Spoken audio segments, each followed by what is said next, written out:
আসুন শুনি ভগবান জগন্নাথের লীলা ভক্ত মাধব দাসের সাথে।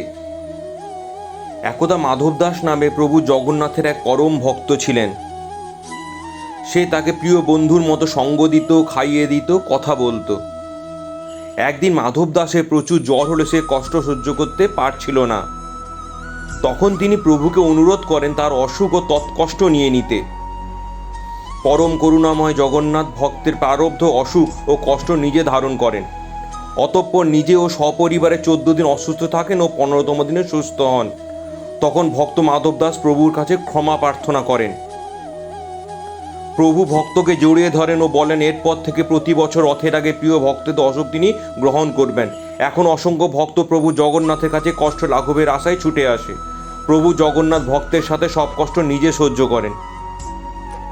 ওং নমো জগন্নাথায় নমঃ।